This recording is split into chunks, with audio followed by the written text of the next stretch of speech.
Hi, everyone. Welcome to our very first virtual poetry slam. We are doing something highly different than what we've done before. We have a mixture of in person poets, um, videos that were sent in, audios that were sent in. We have judges waiting in the wings watching Facebook so that they can go ahead and judge all of our poets. We're going to have a first, second, and third place prize for the poets. And then we're going to have a first, second, and third place prize for the poems. So it's everything goes with this.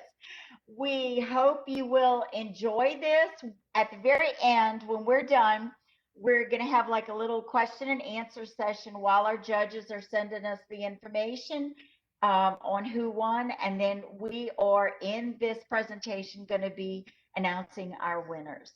So without further ado, we want to welcome you. And our first poet will be Ashley Demers.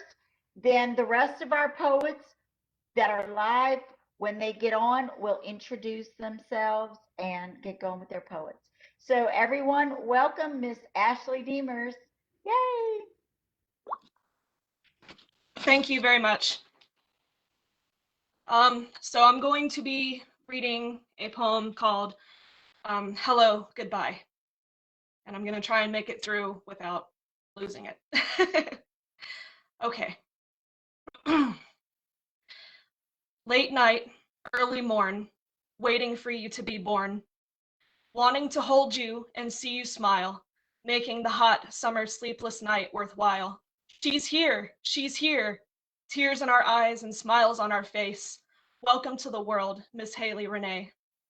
Adorable giggles and baby snuggles, your first birthday cake smash and nap time cuddles gave way to playtime, tutus, and daredevil tumbles.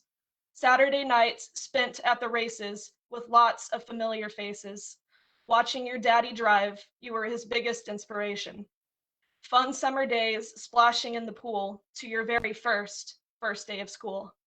Your favorite cheerleader movie, days of unpredictable fun, becoming such a free spirit and far from done. You became a big sister, and oh, what a sight to see you love little sister with such intense delight. A warm May day, both dressed in white, and you catching the bouquet with a squeal of delight. Banding together with a change of life and dealing with it in sadness and strife. Cold snow and rocky mountains, new experiences, and still youthful fountains of joy, strength, and love. Back to the heat and the sweltering sun. I have you back, yet my own sadness has overcome.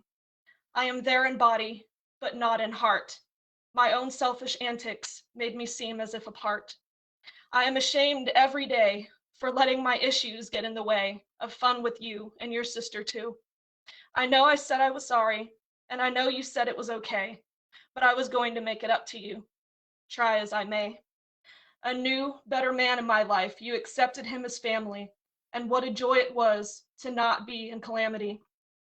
An ocean of blue, as you walked across that stage, made our hearts swell with pride as they said your name. The world is your oyster, so much ahead. If only we knew there was little time left. Together on the waves of the sea, so glad you were there with me, such a time of adventure and childlike glee. Again, you two walked together, flowers preparing my way, but you knew in your heart, this love is here to stay. My heart swelled with pride again. My beautiful nieces watch our journey begin. And you, beautiful soul, with the man of your dreams, watching your love for each other grow, a glorious scene. All of us together for what would be the last time. I wish there would have been some kind of sign. That dreadful night, New Year's Eve, a darkness came and enveloped me. Why? Was all I could say. This must be a dream. No, a nightmare, please say. Tears running down our cheeks, faces fixed in utter disbelief.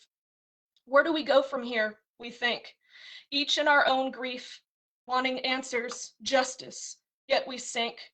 our hearts, hopes, to the depths of distress. And now we say goodbye to this beautiful girl who brought so much happiness to this world. Tear-stained faces, sobbing embraces, struggling for words, answers. Erase this pain, O Lord, we prayed. We will never forget your kind heart and soul, the love you had for another dearly departed soul. We remember your goofiness, laughter, and smile. Goodbye, Miss Haley Renee. See you after a while. Thank you.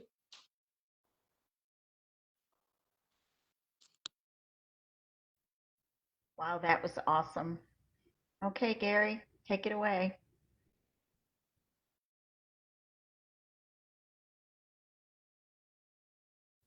Gary, unmute your microphone.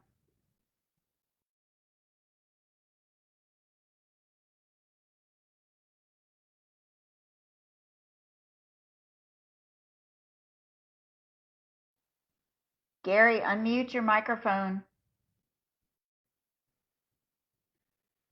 Gary, we can't hear you.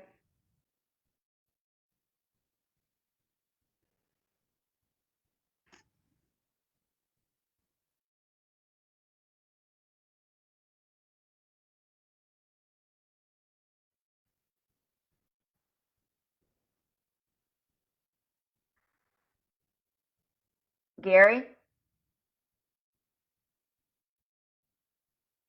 Well, while I can get the message to him to unmute his microphone. Mike Matthews, why don't you go ahead next and I'll get the message to Gary.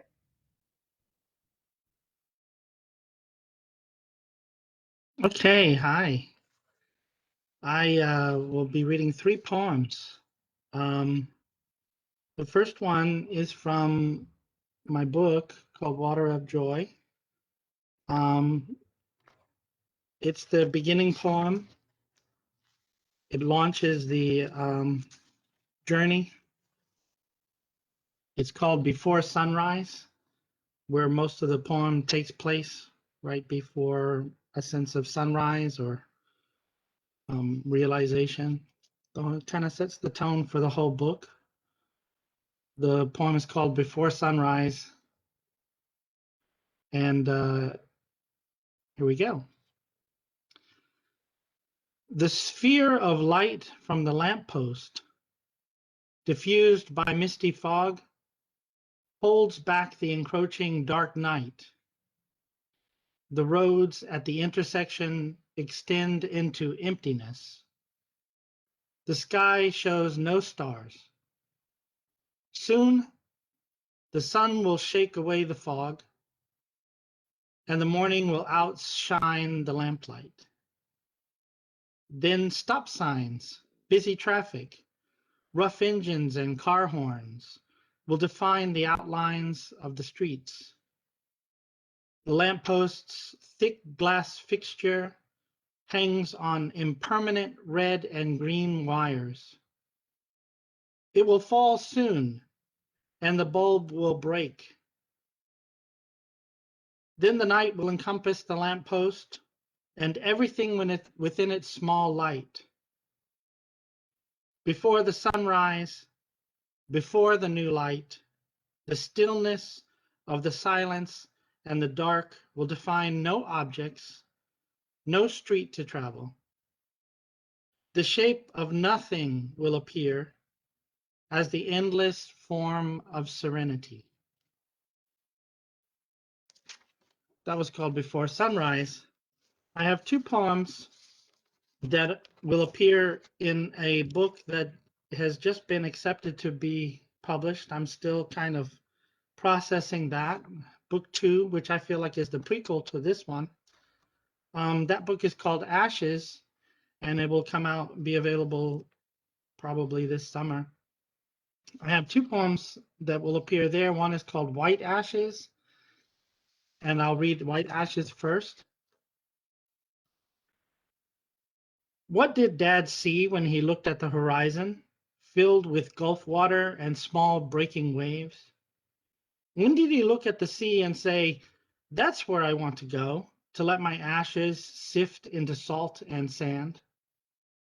What kind of freedom did the coast give him from his struggle with his body, born with holes in its heart, that he could never breathe enough to run like boundless winds and waves?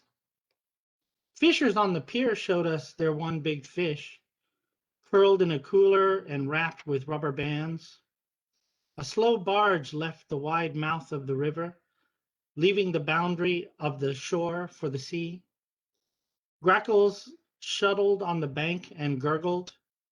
No seagulls swarmed over the few dead fish. We found a charred log on the shore that burned black in a distant fire.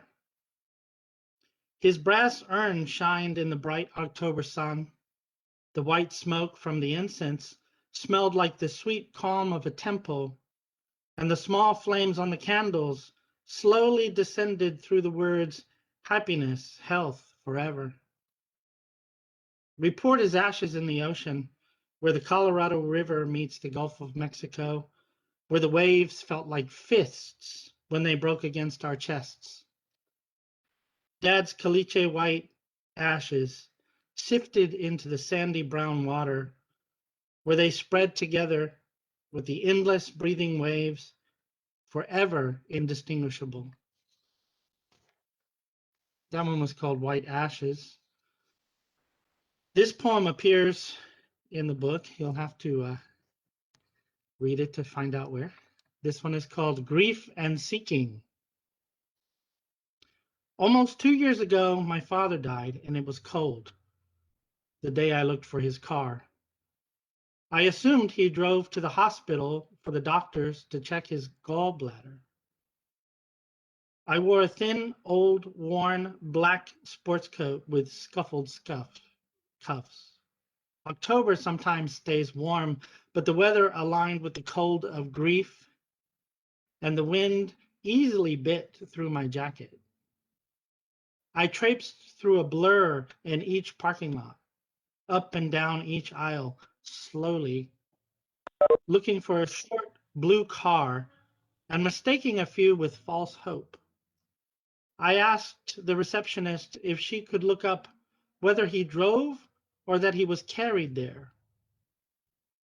She could not find the information, so she called a security guard to help. He pulled up in a small enclosed cart and invited me to sit inside.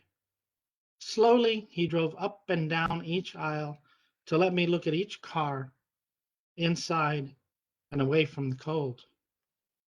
He spoke with gentle concern and allowed me to be confused in a warm cart next to his smile, with time enough to search for whatever I needed to find. Almost 2 years later, seems a day or two ago, I finished teaching a class and dismissed the students. One woman held back from leaving so that she could talk with me. I think my father knows you, she said, approaching the subject with warm care. He's a security guard at the hospital next to this college, she said. He told me he helped a teacher look for his father's car after his father passed away. You're that teacher, right? I felt a sudden shift in time. I felt a slight cold wind, and I felt a warmth from a patient smile driving me through a cold parking lot and letting me rest within my grief. Oh, yes, I said, I know him. That was a bad day, I said. He helped me so much. Please tell him thank you. And tell him that it is still tough, but I'm doing very well. She listened and smiled, and I felt the day's simple kindness, as if it had never ended. Thank you. Thank you. Thank you. Okay, now I think our Gary is going to be next. So Yes, ma'am. there you go. Take it away with this picture. Yes, ma'am. Can y'all hear me now? My name is Gary Lynn Phillips, Jr. I'm from East Texas. Everybody calls me Little Gary. I like long walks on the beach, and I will be reading 3 poems for y'all today. Poem number 1 is called My Style by Little Gary. They say I got my own style. I say it's because I've been crawling for miles. Life's ups and downs has made me so versatile. It taught me how to use my mistakes like a file. I know the way that I write is not really ideal, so I just write what I want and however I feel. And with nothing to lose, everything I write is for real. And if there's anything left, y'all can just send me a bill. I'm broke, but I know how to bend. I've learned that trust is earned, so I ain't got but one friend. I write every poem on my phone because I can't afford a damn pen. And I have no room for drama. So when it comes my way, I mark it return to sender and I send. I write rhymes that flow like a river so they can carry these words that I'm trying to deliver. I guess y'all can say Little Gary's a giver, filtering life's hard times with my writing just like a damn liver. I hope I'll be around for a while, so every day I can share my big smile, waiting on the day that a publisher will get my number and dial and say, damn, Little Gary, we sure love your crazy, real-ass funny new style. End poem. Now, my second one is called What Lovers Do by Little Gary. Being in love, you feel like you're on top of the world, and man, what a view. Trying to solve this mystery of love is only done without the help of a clue. And for it, some can say over the cuckoo's nest is a place where they flew. Life is better shared, and the math of love is 1 + 1 = 2. Feels good to meet someone you can send flowers and write poems for, like roses in a lover's haiku, in hopes that you will be able to impress and someday maybe can woo, both knowing that together you can turn rainy days, dark skies into sunny and blue. For most of us, this kind of love is something that's been long overdue. And if you can feel me right now, your head's nodding up and down while saying, Little Gary, this poem is so true. That special someone that makes you want to stand up in front of God and the world to say 2 words, I do. Next comes the honeymoon that's somewhere exotic, like the tropical beaches of Kalamazoo. Making love, you start to realize it's something so special and so new. Everything up until now was false love, aka just a screw. Trying new things together, like eating raw oysters and learning what in the hell is fondue. Growing occurs naturally, but it takes hard work to say together we grew. With every bumpy road life takes you down, every back street and every avenue, every hard time and disappointment that led you to argue.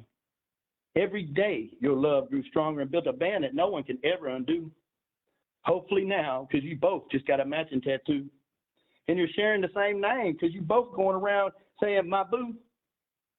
Always stuck together, using communication for glue. Showing every day how much you care, because caring's an action you'll never stop or ever be through. For one day, we all got to die, and then a love poem for me to talk about death is really taboo. But when the day comes that the math of love says 1, where it used to say 2, you better get up and go buy stock in the company that owns Kleenex tissue. While you may wonder, do people go through all this crazy stuff? Are we sick with some kind of COVID-19 or lover's flu? Honestly, I wish I could tell you I knew. Hell, I guess that's what lovers do. End poem. And now my last one is called She Loves Me Not by Little Gary. After she left, I started pulling petals off of a rose. I don't think she really loved me, but that's just how it goes. You can tell that I'm dying inside because when you see me, it glows. So as I started pulling petals off, y'all, I had to keep my eyes closed. One after another, I unwillingly tore. You'd think I'd be good at this already because it's happened before, but all I can think about right now is how much it hurt when she walked out of my door and her yelling back at me, I hate you and I don't love you no more. So now my tears start to follow the rose petals straight to the floor. I'm halfway there and it's got my broken heart just a-racing because of her moving on without me. Oh God, is the unthinkable task that I'm facing. She's the kind of girl that every guy will soon be all over and chasing. Just thinking about it right now has got me crying, pulling petals, hoping and pacing. I'm down for the count, y'all, and my petals are few. She'll never come back to me. So this wishful thinking with rose petals is all I can do. They say time heals all wounds, but damn it, it's only been like 4 days since she said it's over, we're through. It's making me feel so dead inside that I wish in the hell I was blue. With only 3 petals to go, I started sweating because my body was getting clammy and hot. And my vision's blurry from too many tears, and I can't breathe with a nose full of snot. And even after everything she's done to me, I still really, really miss and love her a lot. Now with 2 petals to go, I pull one and say she loves me. But oh my God, y'all, I guess she forgot. And so the last words I said right before I hit the floor so hard you'd think I was shot was, oh man, she loves me not. End of my poems. Thank you. Thank you, Gary. All right. Okay, now we've got several poems poets who pre-recorded either a video or an audio, and so we're going to be playing that. And I want to remind everybody, even though we have judges, definitely be putting your comments in Facebook. It's great for our poets. So, okay, Lee, go ahead and take it away.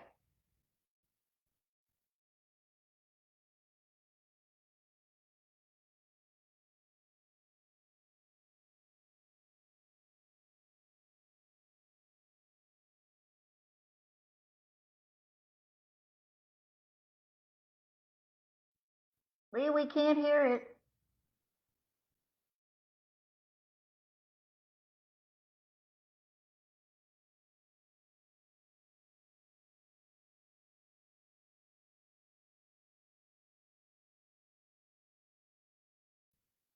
Lee, make sure you unmute. There you go. Yeah. That was the problem.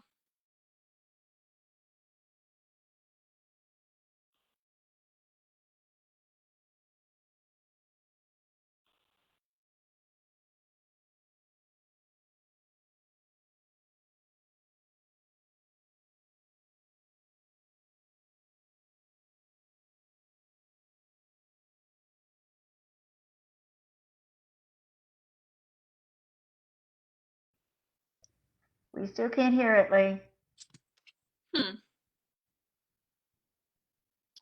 That's because headphones.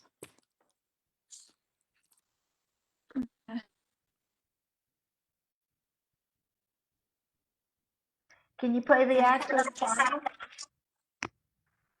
It should be playing this. Hang on. Let me try again. Oh, I see what it is. Okay.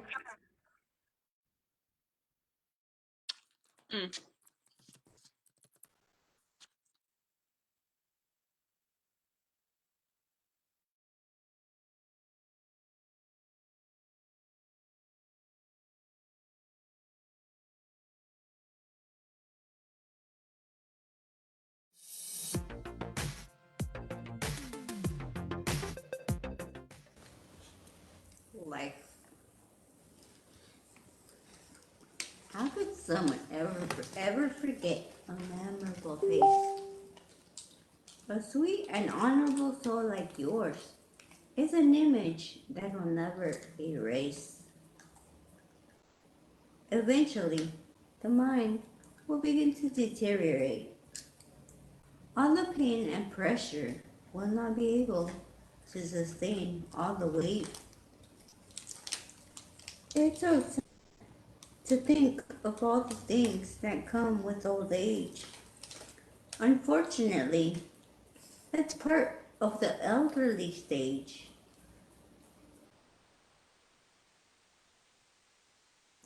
The next you find yourself ill, no need to worry. Put your faith in God's will.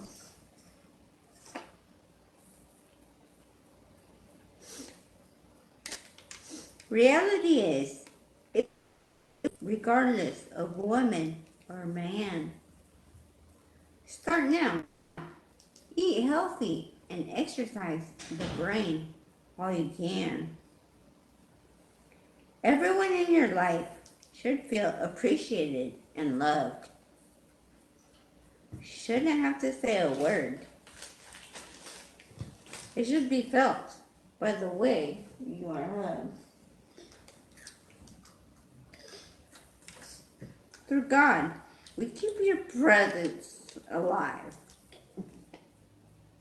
The love is so strong. Through it all, we manage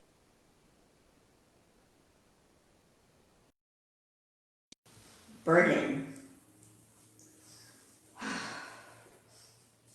She is a burden. A burden will be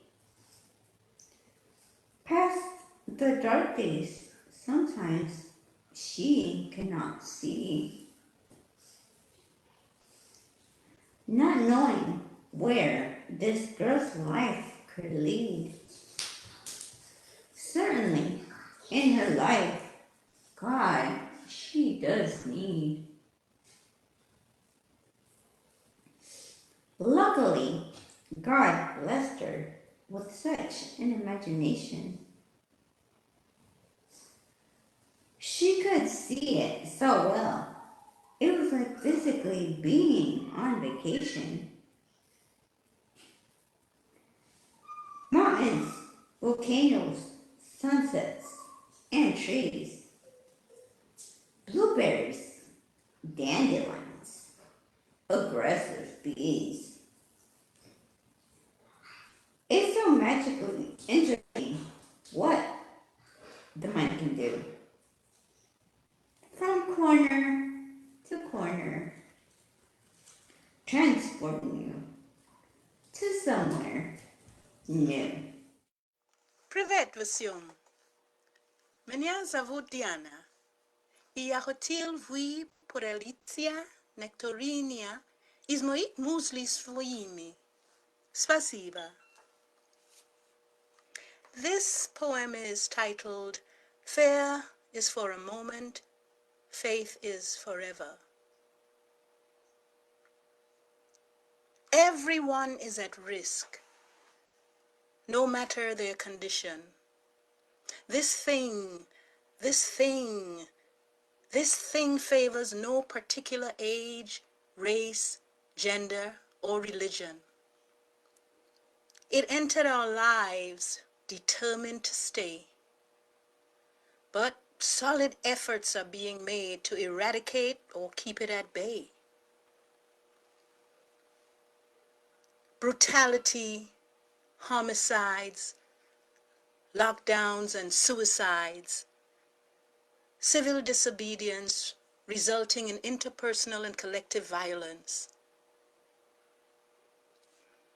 In our minds, we have formed these unimaginable, daunting images.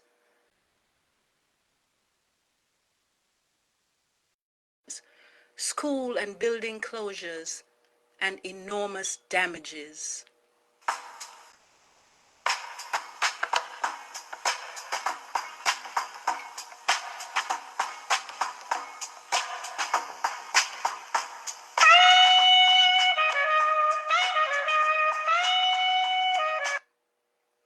What is going on?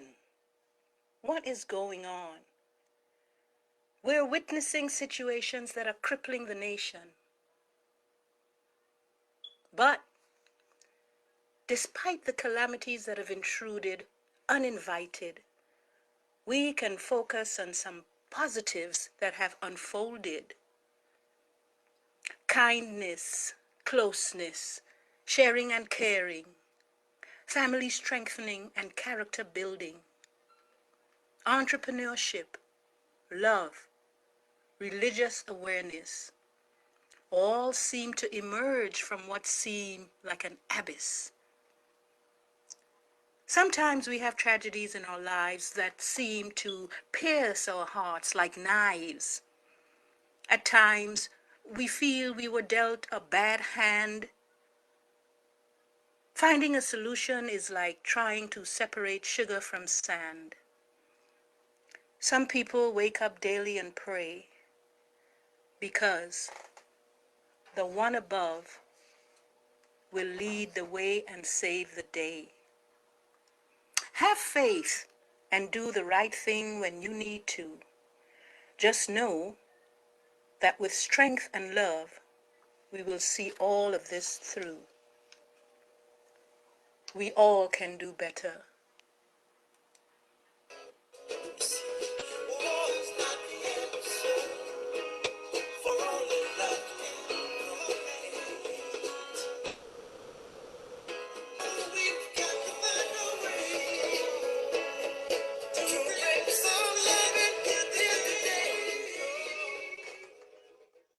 Hola a todos.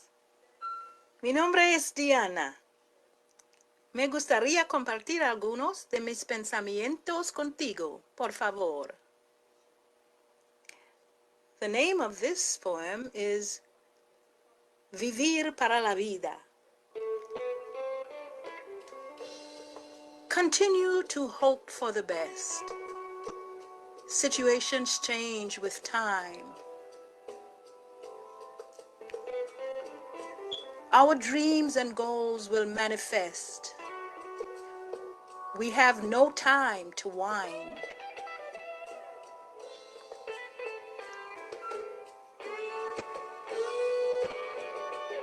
Sometimes problems seem to have no reason, and we keep asking why. But the reason is always on the horizon, even when everything goes awry. Today might seem dark and meaningless. Life is sometimes tinged with sadness. But with spurts of love and happiness, tomorrow will be a brighter day, and darkness will eventually fade away. Let's move forward. We all can do better.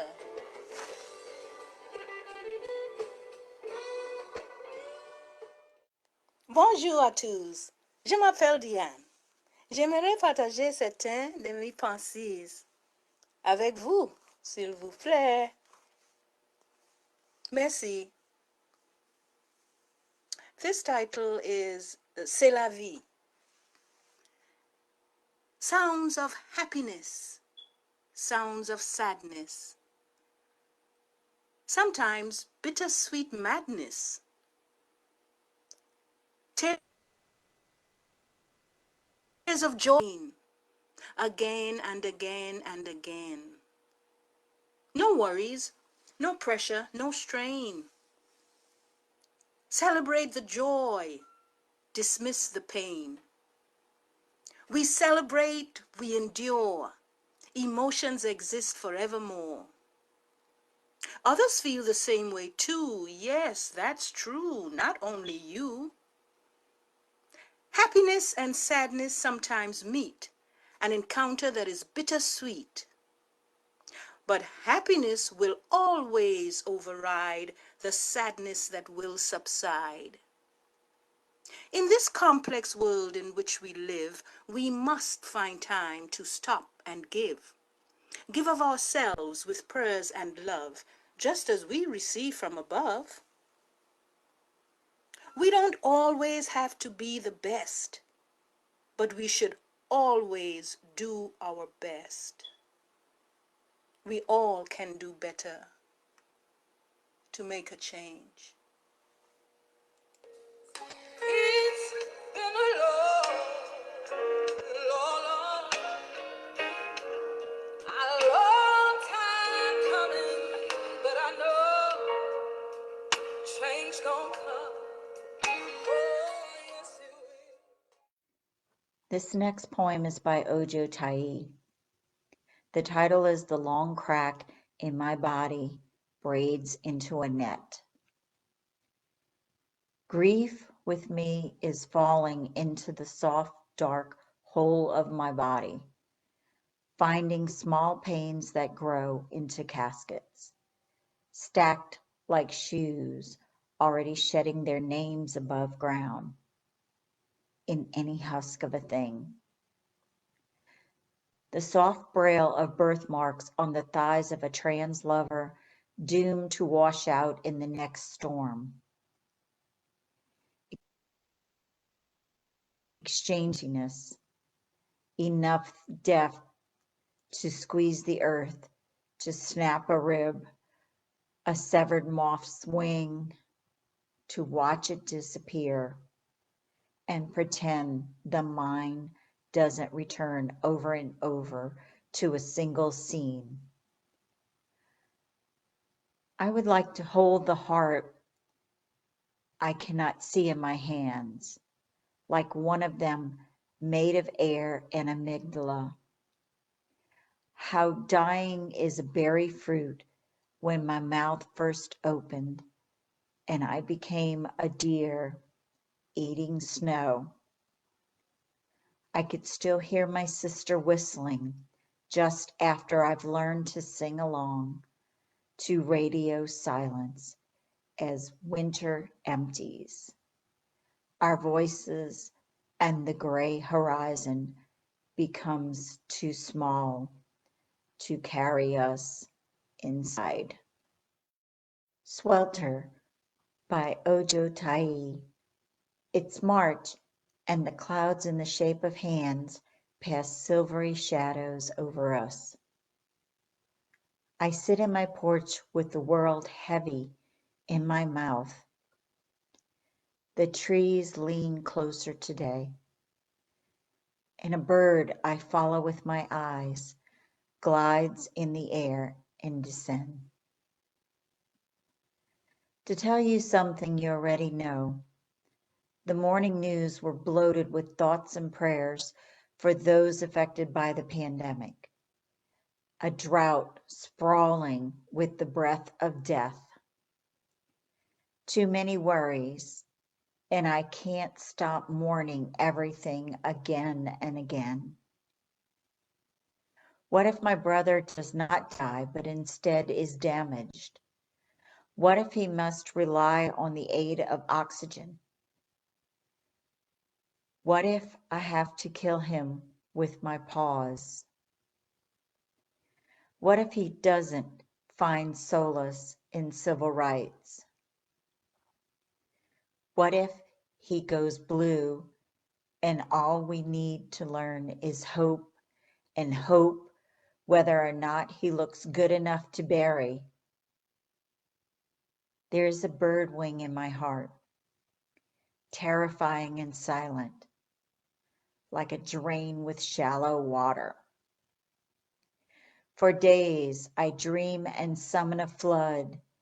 It gilds my hands with whole rot of human disaster.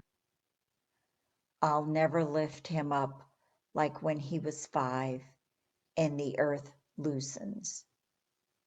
The melody of city lights has gone dumb. This next poem is by Ojo Tai. The title is The Night Jericho Brown Won the Pulitzer Prize for Poetry. I am such a long way from home. What could such longing be if not a heart? Today, fire rages the wildflowers. The sky is orange with smoky haze. I knew it was true. My voice, a tattered scrap of a name, sold into slavery. A country is some kind of blank page where I say things to my only sister, then run around my childhood searching for the last time my mother held me. Something calls to me from a distance, which is a kind of mindfulness. It's a miracle to know your arrival and departure. The thing is, I want to love life, to greet myself arriving at my own door. I want the better part of my poem to be bare, human, and imperfect. The immediacy of a bad humor, more fit for a plain face than violet eyes.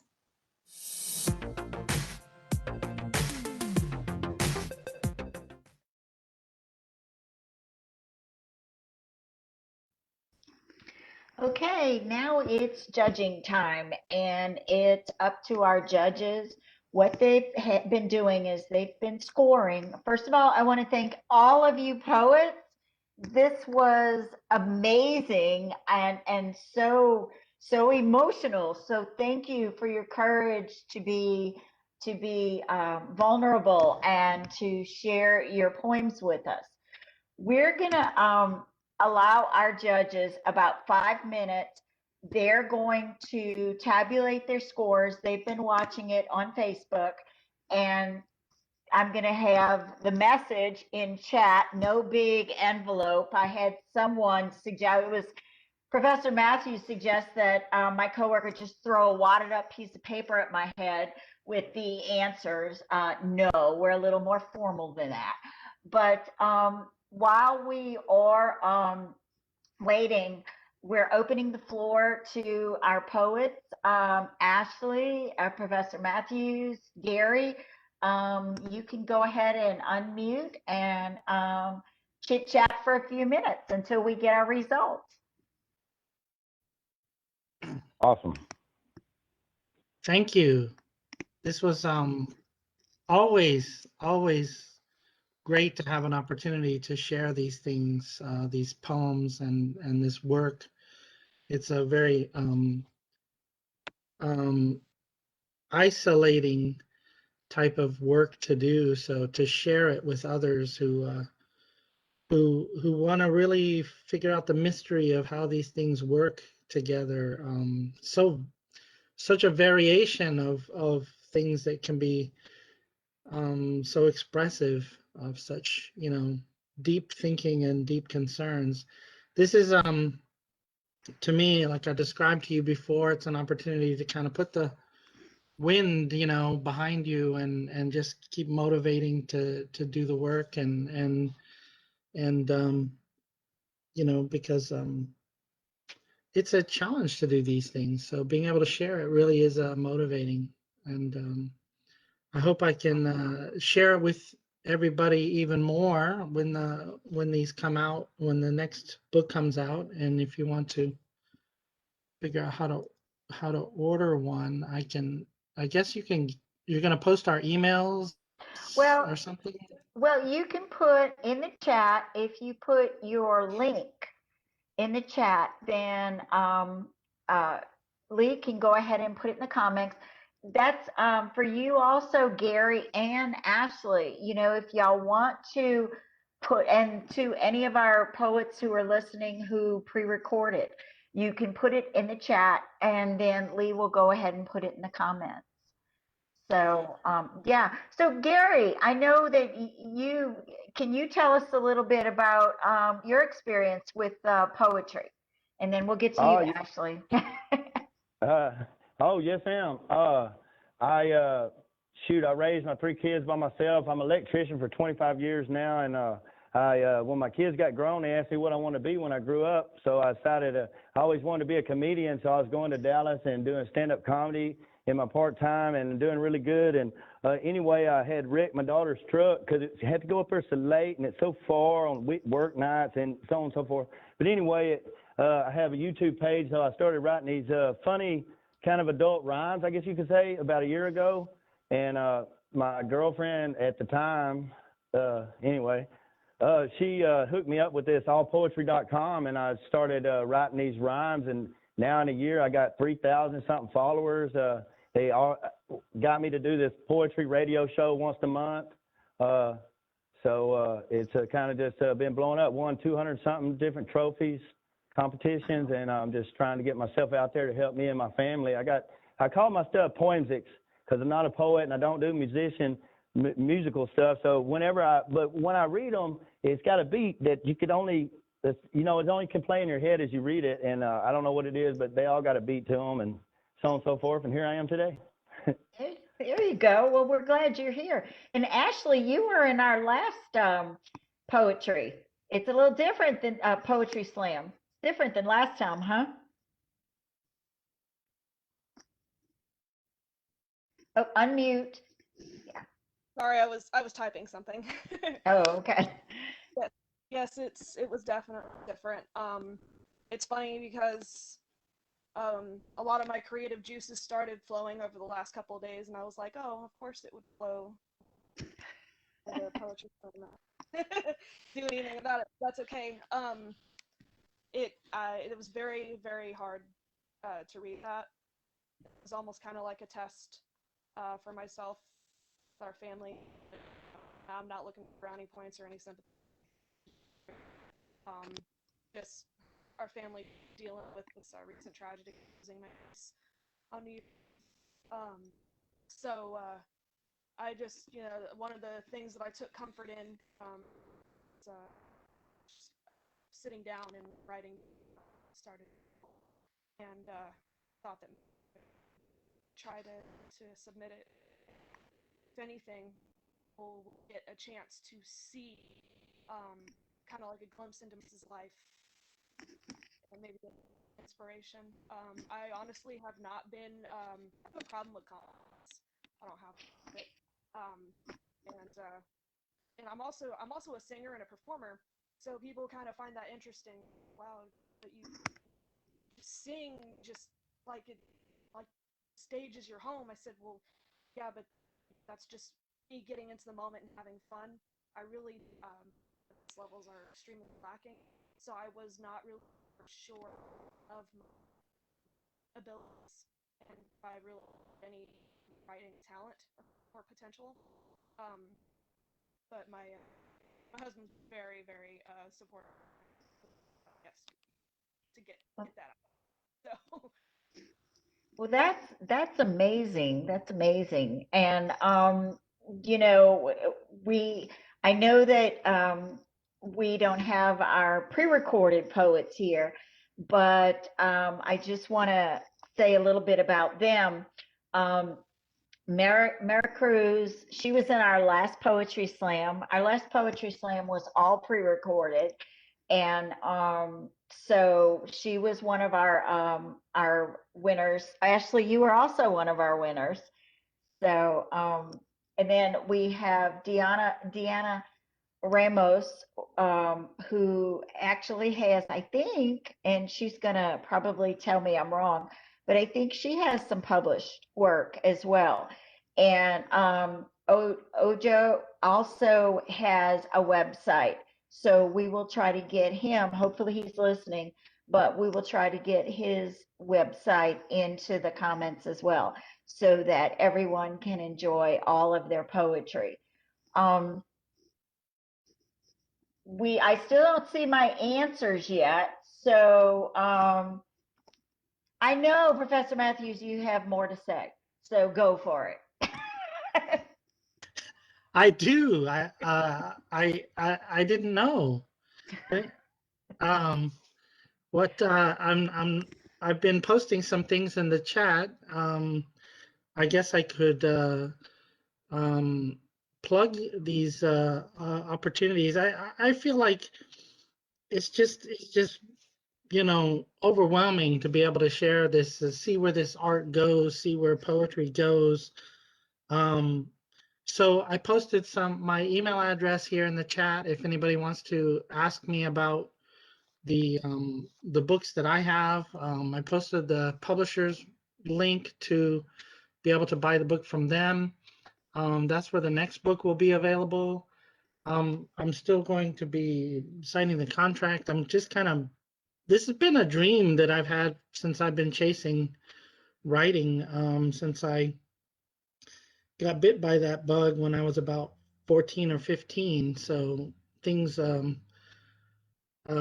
finally kind of culminated, and what I've seen about writing and putting together collections and working on all of this is that it's not true that there is a moment where you can have several hours or a week or a day or something like this to work on things with sudden caffeinated inspiration. The way to realize this kind of thing, which I thought would be the end, right? This like, oh, here it is. This was the goal. This opened up it changed everything and opened up more. And I thought forever when I first started learning about writing and teaching writing and everything that it was about having time to sit down and work with thoughts and work things out and so on. And it's more about setting up a consistent work, to set up goals that I'm going to work on for this period of time, and then the next time will be this period of time. So in the summers it would be, I will finish this kind of work, or I will maintain this this kinetic energy of writing. It's the hardest thing to do is to begin writing again. So don't stop. Just make it part of the time that you have, no matter what, fill up those. I mean, I can't point the camera around with all the notebooks and scrap paper. I mean, look, this is just one draft of the book that I sent out. This is the draft of the new one. See all the writing and things. I sent that manuscript to another publisher and it got rejected. I was sort of surprised and not surprised. I had met the publisher and he liked the work, but they chose something else, which I read and I said, okay, yeah, this makes sense. So I took that with me to the park every day and edited it. I walked down to this beautiful park we have here and edited it and worked on it, rearranged, and sent it to somebody else. And I'm still totally shocked that it's going to be a book, but it's that. This is the secret. This kind of thing, and lots of things to take care of your headaches,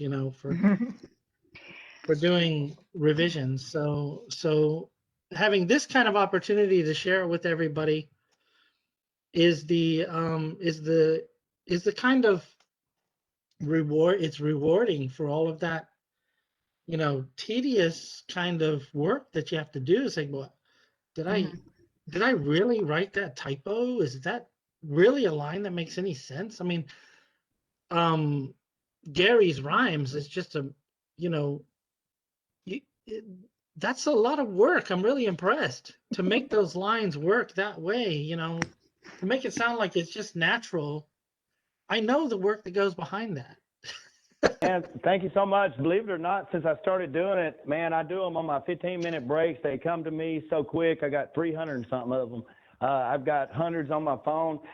I never did it my whole life. Just been raising kids, their mama ran out, And anyway, yeah, they just come to me since I started doing this. I can freaking write stories so quick. It's pretty amazing. Yeah. It's been exciting. It's training where you start to think that way. And then the ones that dig into deep loss and deep emotions, there's a lot of work to visit those places, to get that kind of sentiment. It's a lot of work, and I appreciate really getting the chance to hear it. You said something about working on your 15-minute breaks. I met somebody a long time ago who had just published a novel, and that's also a dream. Somewhere around here in the closet somewhere, there's something I can use to make a novel. And everybody asked her the secret. We were all very intense graduate students, and we wanted to know the secret to writing. What's the secret magic? Give us the wisdom. And she said she had a 40-hour-a-week job, and she wrote the novel during her 15-minute breaks. Well, we have. I don't want to interrupt, but we have a question from our Facebook comments. So, Lee, you want to read the question?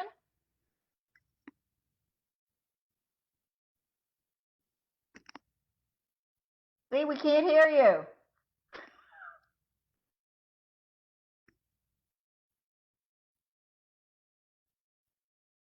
See, this is our streamer. When she's having questions, we're all. I mean, when she's having trouble, we're all in trouble.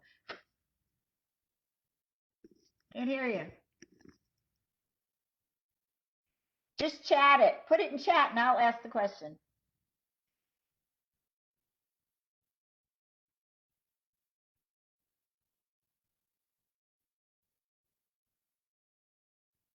and we're still waiting on our judges.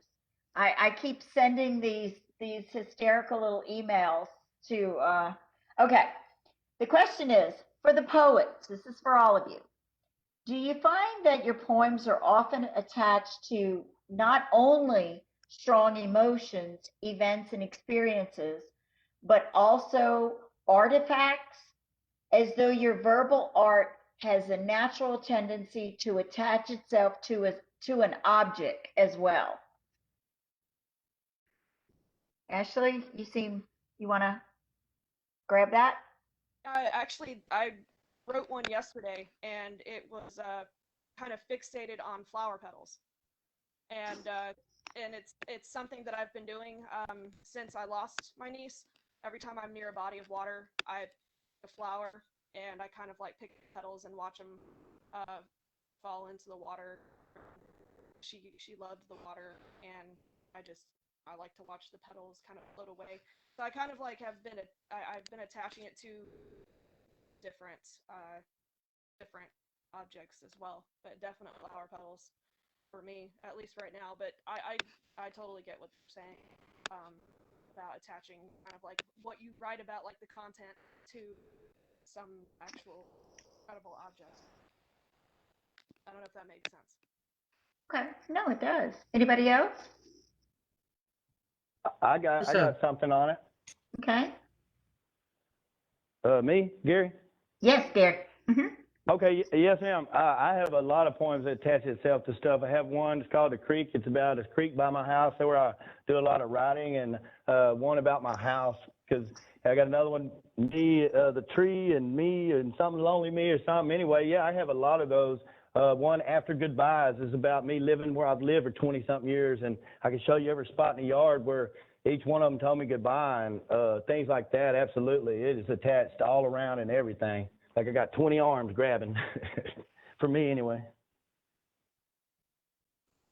What about you? I don't know if I can beat that. But yeah, I think that's an inherent way that poetry can work. It's the image that resembles that strong event or that experience, and its characteristics that gets transferred to it and defines it. So whatever the image seems to become, that gets attached to that emotion or that event or that experience, those characteristics of that image resonate to define that experience. The experience itself is so without, some kind of literal definition, all of these experiences that everybody shares. There's no way to say, oh yeah, that's what that's like, look it up in the dictionary. But there is a object, an artifact, a place, something that has a resonance to it that can like like if you're a musician, you know how that works. They have a sort of note that resonates the meaning of that experience. Yeah. Okay. All right. Well, I see results coming in. So far, I see the results of the poems, but I mean the poets. But I just asked my coworker to get me the poems. So is it okay to wait until we have all of the winners? No, that's not what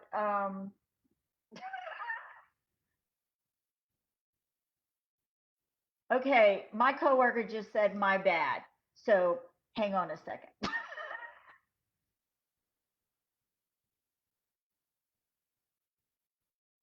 Okay. All righty. So do we have any other questions? The librarians are having problems now. I have a question. Um, like Gary, you said that you have now just started this as a as a response Ashley, you also said that you started writing. Professor Matthews, you said that you started writing. When when did you all start writing? Like, how long have you been writing?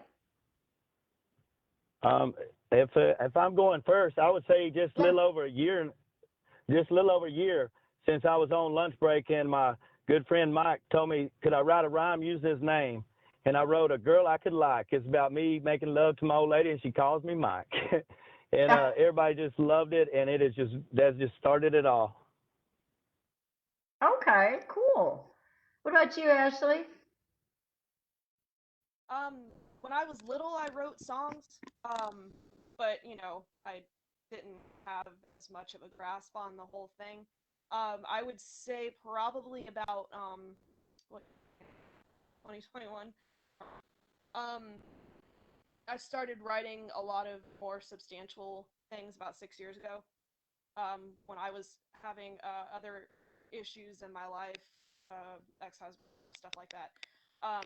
And I was kind of trying to find healthy outlets to get my emotions out, and not just with that, but just with things in general. Another hard loss of one of my best friends. It was just a healthy outlet. So probably about 6 years ago was when it was the most kind of substantial um, things. I just kind of um, break at work. It seems a common occurrence, and I just kind of just sat there and started just writing. And I looked down, I was like, oh, some of them actually rhymed. And I just realized that was probably a better way for me to handle certain things, was to write it, write down what I was feeling rather than going out and taking it. Anyways. Okay, cool. And what about you, Professor Matthews? How long have you been doing? Well, I really got um, curious about it, and really dreamed of learning anything I could about writing, starting about 14 and 15, and didn't really start attempting it until about high school. I did a lot of cathartic writing in the library when I was, skip lunch and go tap away on the typewriters. That was a long time ago. Um, but I also did the newspaper and the journal competitions in high school and won awards. So I was doing some writing there. Wasn't poetry, but learning structure and order and basic journalism kind of writing, and edited a lot of it and did the newspaper. So I kind of eased into it that way. Well, it wasn't easy. And then in undergrad school, went into art as an undergrad major, and then I took I took a writing class and liked it so much that I changed my major to English, and took any writing intensive course I could, even if it was a philosophy class, writing, because self-torture is a lot of fun. Um, and then I I wanted to learn to write some short stories. The short stories that I wrote in undergrad school were so not good that it was kind of discouraging. So I went to San Marcos and applied for the MFA program. Finally, after 5 times of visiting there because it was so scary, all I had was poetry that I had written overnight. During some nights when I would just tap away on my typewriter as well. And so I handed those in, thinking I'll get into the poetry program and sneak over and learn how to write stories. But then I discovered I didn't think like that. I discovered, yeah, I write poetry.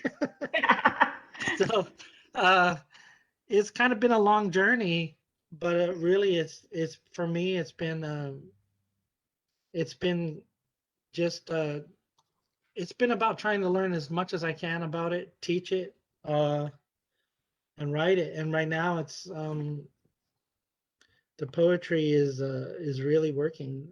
I think is in graduate school when I finally said, okay, yeah, this is what I write. This is what I understand.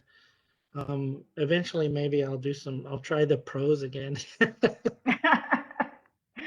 All right. Well, we are getting our results. I'm waiting on just the names of the poems. If you can hear me, virtual librarian, who said my bad because she first sent me like an overall, and I'm like, no, I gotta have the individual poets and the individual names of the poems, which she's going to put in the chat for me. But we're going to go ahead and announce our poets first. All right, everybody ready? Drum roll. Okay. Our third place poet. This means overall poet, the way that it was presented, the poems. Our third place winner is Ashley Demers. Yay! All right. Our second place poet is Gary Phillips. All right, Gary. Yay! All right.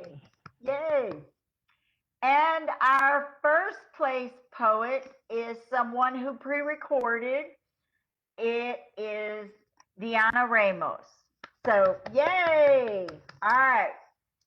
Now we're going to be doing our poems. And I'm not sure what happened to our virtual librarian, but we're going to go ahead and just go ahead and say who won first place poems, who won second place poems, and who won third place poems. And then we'll go ahead and get into the chat, because it seems like that's going to take a while, which particular poems won. So on poems, our third place winner was, this isn't right.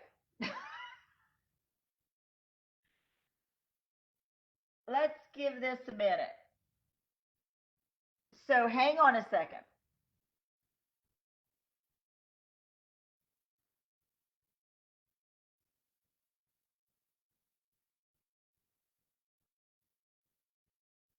Okay. All right. We have actually a tie for third place in poems. We have actually a three-way tie in third place for poems. So is everybody ready? We have for third place Deanna Ramos,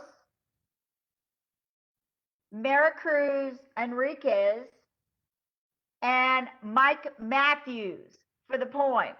So yay! We have second place for the poems, Ojo Tai and Ashley Demers. So yay! And for first place in the poems is our East Texas poet, Gary Phillips. First place. All right. Awesome. Okay, guys, you guys are awesome. I cannot believe that we literally did this virtual, pre-recorded, you name it. We've got all this crazy stuff happening. We thank you so much. We're going to put, I like your hands there. We're going to put our winners in the comment section. and everyone. I hope that you guys will go ahead and continue to get involved in our poetry slams. I know our next virtual event is a couple of weeks away because we have spring break. But as soon as we come back from spring break, we're going to be doing our Women's History Month series. Guys, this all of our poets here. Do you guys want to say anything other than bye and thank you? Your last I words, just my poets. just thank you so much. This has been a lot of fun, a nice joy. It's That's great to hear awesome. everybody's work. Thank you for sharing your work. Thank you. Thank you. Absolutely. I want to say thank y'all so much, man. I'm just elated. I've been gone from work down here at the library, so I'm just go back to work and Oh. make all the guys jealous. I just appreciate it to no end, man. It is unbelievable to be in the ring with y'all, real people that do this for real. It's amazing. I'm very honored. Gary, you're You- real people too. Yeah, you're doing the real work as well. You're doing the real work. All right. Okay, Ashley, anything? Just thank you for letting me share my work. And I'm sorry if there was a little bit of stumbling throughout. I was trying not to lose it. So, No, you were fine. thank You were fine. All right. Well, Cindy, I just posted the first, second, and third place poems, the names of the poems okay. No, in your we'll chat. we'll get it into Facebook comments because we got to go and Gary's got to get back to work. Right. So thank you guys. All righty. Well, we will see you guys later, and Lee will take us out. Guys, don't leave yet. Poets, don't leave yet.